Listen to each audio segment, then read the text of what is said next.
beauty, youth, the promise of eternal perfection. For centuries, humanity has been obsessed with holding back the hands of time. We use creams, potions, surgeries. But how far is too far? What is the ultimate price of vanity? Tonight, we journey to the dark heart of 17th century Hungary, to the castle of a countess so consumed by her own reflection that she became a monster. Her name was Elizabeth Bathory, and her beauty secret, according to legend, was blood. They call her the Blood Countess, history's most prolific female serial killer. A noblewoman who allegedly tortured and murdered over 600 young women, bathing in their blood to preserve her own youth. It is a story of gothic horror, of vampiric vanity, a fairy tale nightmare come to life. But is it true? Was Elizabeth Bathory a sadistic monster who slaughtered hundreds for the sake of her own beauty? Or was she something else? A powerful, wealthy widow in a world of ambitious men, a victim of one of the most successful character assassinations in history. We don't just tell the legends, we hunt for the truth. If you believe that history is a crime scene and that every story has a secret, then subscribe to Dark Chronicles and ring the bell. The investigation into the Blood Countess begins now. To understand the monster, we must first understand the woman. Elizabeth Bathory was born in 1560 into one of the most powerful and influential noble families in the Kingdom of Hungary. The Bathory family was practically royalty. Her cousin was the King of Poland. They owned vast tracts of land, commanded armies, and wielded immense political power. Elizabeth was not just a noblewoman, she was a force of nature. Highly educated, she spoke multiple languages. She was married at 15 to Ferenc Nadasdy, a fearsome military commander known as the Black Knight of Hungary. While her husband was away at war, which was most of the time, Elizabeth managed their vast estates with an iron fist. For decades, she was the absolute ruler of her domain, a powerful, independent, and fabulously wealthy woman in a man's world. But power breeds enemies. Elizabeth was a Protestant in an increasingly Catholic kingdom. She had lent enormous sums of money to the Habsburg king, who ruled from Vienna. And she was a widow, after her husband died in 1604, making her one of the most eligible and vulnerable women in Hungary. For years, rumors had swirled around her castles. Rumors of young servant girls who had disappeared. Rumors of strange screams in the night. Rumors of a countess with a cruel streak. But these were just whispers, the kind of gossip that often surrounds the powerful. Until December of 1610.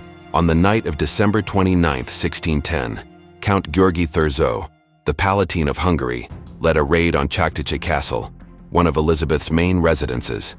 What he claimed to have found was a house of horrors, dead and dying girls, some in the main hall, some in the dungeons. A scene of unimaginable carnage. Elizabeth was immediately placed under house arrest. 4 of her most trusted servants were arrested and taken to be interrogated. Their names were Dorothea Szentes, known as Dorka, Ilona Jó, Katarina Benica, and a man named János Újvári, or Fico. What followed was a trial that would seal Elizabeth's monstrous reputation for all time. Over 300 witnesses were called. They testified to years of horrific abuse. Girls beaten, burned, mutilated, frozen in the snow, starved to death. The stories were sensational, each more gruesome than the last. The servants, under torture, confessed to everything. They described a countess who took sadistic pleasure in the suffering of her victims. They claimed to have helped her dispose of the bodies, burying them in secret graves around the castle. The verdict was swift. The servants were found guilty. 3 were burned alive. 1 was beheaded. Their confessions, extracted under extreme duress, became the official story. But what about Elizabeth? As a high-ranking noble, she could not be subjected to a public trial or execution. Her fate was decided by the king and by Count Thurzó. She was sentenced to be walled up in her own castle, a prisoner in her own home, for the rest of her life. A sensational trial, hundreds of witnesses, a guilty verdict. The case seems closed. But was it? What if the trial was a sham? What if the witnesses were lying? What if the entire story was a carefully constructed political hit job? Subscribe to Dark Chronicles because we are about to reveal the secret that changes everything. So, Where does the most famous part of the legend come from? The story of Elizabeth bathing in the blood of virgins to stay young. It is the image that has defined her for centuries, the image of the vampire queen. Here is the shocking truth. It's a lie. The story of the bloodbaths does not appear anywhere in the trial records of 1611. Not a single one of the 300 witnesses mentioned it. Her servants, even under torture, never confessed to it. The original charges were about murder and torture, not about a magical blood-based beauty ritual. So where did it come from? The blood-bathing myth first appears in print over 100 years after Elizabeth's death, in the 1720s. It was popularized by a Jesuit scholar named Laszlo Turoczi, who wrote a book called Tragica Historia. In an age fascinated by vampire folklore, the story of a bloodthirsty countess was a sensation. It was the perfect gothic horror story, and it spread like wildfire. This is a crucial point. The most iconic part of the Elizabeth Bathory legend, the very thing that made her a global horror icon, is a later invention. A piece of historical fan fiction that has been mistaken for fact. It was added to her story a century later to make it even more monstrous, more sensational, more unforgettable. This doesn't mean she was innocent, but it does mean that the story we all think we know is built on a foundation of myth. And it forces us to ask a critical question. If the most famous part of the story is a lie, what else is?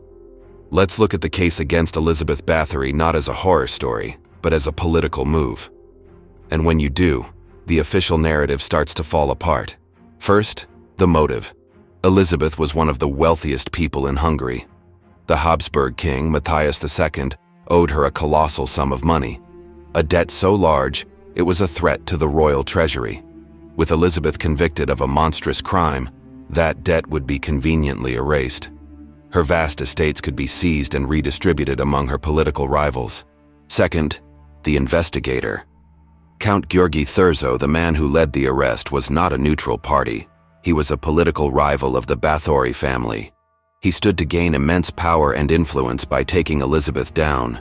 His investigation was rushed, his methods were questionable, and his conclusions were preordained. Third, the evidence. There was no physical evidence presented at the trial beyond what Thurzo claimed to have found on the night of the arrest. The entire case rested on witness testimony, and while there were hundreds of witnesses, their stories were often contradictory, filled with hearsay, and extracted under the threat of torture. In the 17th century, you could get anyone to confess to anything. And finally, the defendant herself. Elizabeth Bathory was never allowed to speak in her own defense. She was never formally tried. She was condemned based on the testimony of others, her guilt assumed from the very beginning. Why? If the evidence was so overwhelming, why not give her a public trial? Perhaps because a public trial would have allowed her to expose the political motivations behind the accusations. This is the counter-narrative. A story not of a monster, but of a powerful woman who was too rich, too independent, and too inconvenient for the men who ran the kingdom. A story of a political conspiracy to neutralize a rival and seize her wealth. In this version, the missing servant girls were not victims of a serial killer, but were simply girls who had left her service, died of disease, common at the time, or whose disappearances were exaggerated and weaponized against their mistress. History is written by the victors, but we give a voice to the vanquished. If you believe in questioning the official story, in looking for the truth in the shadows, then you need to be subscribed to Dark Chronicles. So, what is the truth? Was Elizabeth Bathory a sadistic serial killer or the victim of a political frame-up? The honest answer is, we will probably never know for sure. The evidence is too tainted, the motives are too murky, and the truth is buried under 400 years of legend and propaganda. Most modern historians believe the truth lies somewhere in the middle. Elizabeth was likely a cruel and demanding mistress, as were many nobles of her time. She may have been responsible for the deaths of some of her servants through harsh discipline and neglect. But the idea that she was a systematic serial killer who murdered hundreds of women is almost certainly an exaggeration, a grotesque caricature created by her political enemies to justify her downfall. And the bloodbaths? They are pure fiction. a Gothic horror story invented a century later to turn a controversial countess into a timeless monster. Elizabeth Bathory was walled up in her castle, in a set of rooms with the windows bricked over. She lived in darkness for nearly 4 years, until she was found dead on the morning of August 21st, 1614. She was 54 years old. The story of Elizabeth Bathory is a cautionary tale. It is a story about how easily a powerful woman can be branded a monster. It is a story about how political ambition can twist justice into a grotesque spectacle. And it is a story about how a good legend can be more powerful than a complicated truth. We are drawn to the story of the Blood Countess because it is simple. It is a story of good versus evil, of beauty versus horror. But the real story, the story of a powerful widow caught in a web of debt, politics, and ambition, is far more complex and far more relevant. It reminds us that history is not just a collection of facts, but a battlefield of narratives. And on that battlefield, the most monstrous story often wins. What do you believe? Was she a monster, a victim, or something in between? Let us know in the comments. And if you want to continue questioning the stories we've been told, if you want to keep digging for the truth, then subscribe to Dark Chronicles. Our work is never done.